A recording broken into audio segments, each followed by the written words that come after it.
Today I'm going to show you how to make dark chocolate brownies that are chewy, gooey deliciousness. This is gonna be good. Okay, to start, in a bowl I'm going to add 1 stick or 113 grams of unsalted butter that I melted. And you'll want it to cool slightly. So now I'm going to add 1 cup of light brown sugar. I have these little packets that are measured in quarter cup measurements, and you'll want a packed cup of light brown sugar. Now I'm just going to break that apart and combine it with the butter. I'm going to give it a head start. Now I'm going to add 2 teaspoons of vanilla and give that a really good mix, combine well. So the type of brownies I'm making today, I'm going to add 2 large eggs. If you want it to be less cakey and a little bit more chewy, fudgy, and kind of thinner, then I would opt to do 1 egg with this and adjust the ratios of the flour and cocoa powder. But I'm going with 2 eggs because my sons kind of like it on the fudgy, chewy, sort of cakey side. Okay, so this is mixed well, and now I'm going to work on the dry ingredients. For this recipe, I'm using a 1/2 cup of all-purpose flour, a 1/2 cup of unsweetened cocoa powder, and I'm just going to sort of sift it here. That just helps to remove any lumps, and it combines a lot easier when you do this. So adding the unsweetened cocoa powder, and I'm just going to sort of pinch salt here into this. You'll work with a 1/2 teaspoon for this recipe. I'm just eyeballing it. So a couple of pinches there, and now I'm just going to shake it into my wet ingredients. This helps to remove any lumps, and like I said, it combines the dry ingredients well. And this is the cocoa powder that I'm using, Red Dutch processed cocoa powder, unsweetened. Okay, so that's done. I'm going to gently fold that in, and you kind of have to be careful because I kind of make a mess here. Okay, so this is combined. It smells amazing, by the way. So now what I'm going to do is add dark chocolate. I used 4 of these little mini bars and just chopped it up. I will put the measurements of the dark chocolate. Basically, you're doing like a 1/2 cup of dark chocolate, and it's optional. You don't have to add it, but this is what makes this just so decadent. Okay, so I'm going to fold that in carefully, and this is essentially the batter that I'm going to be using. I could just eat it just like this, but I won't because it's going for brownies. Okay, so in a 7 by 7 inch baking pan that I lined with parchment paper, I'm going to add all of my batter. You can definitely use an 8 by 8 inch baking pan, or you can double this recipe and bake in a 9 by 13. And I think you heard a beep earlier. You want to make sure your oven is preheated to 350 degrees Fahrenheit. So I'm going to scrape out everything from this bowl. And like I said, I'm so tempted to just try this because it smells amazing. And some brownie recipes call for espresso powder or a little bit of like coffee, but this dark chocolate that I added into it, it just adds wonderful flavor. No espresso powder needed. Okay, so that's smoothed out, and I'm going to bake this in a preheated oven at 350 degrees Fahrenheit for about 25 minutes. So while that's baking, I want to bring attention to a very important milestone for Simply Mama Cooks. Today, February 14th, is my 10-year anniversary.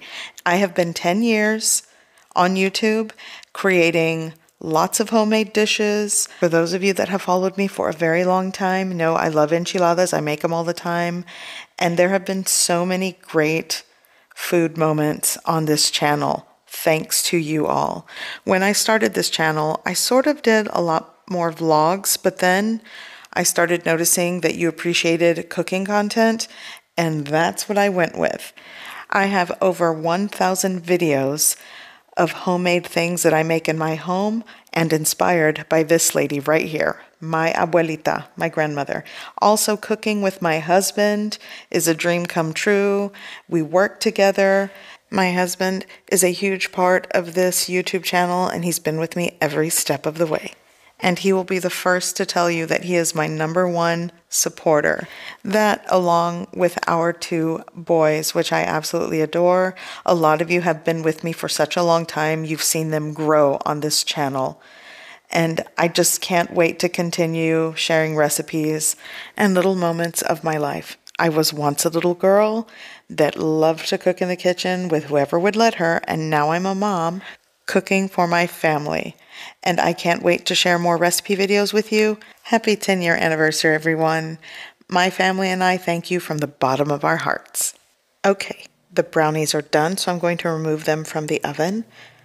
By the way, you all would be proud of me. For those of you, again, that are my longtime followers and probably watch every single video, by the way, a million thank yous to you.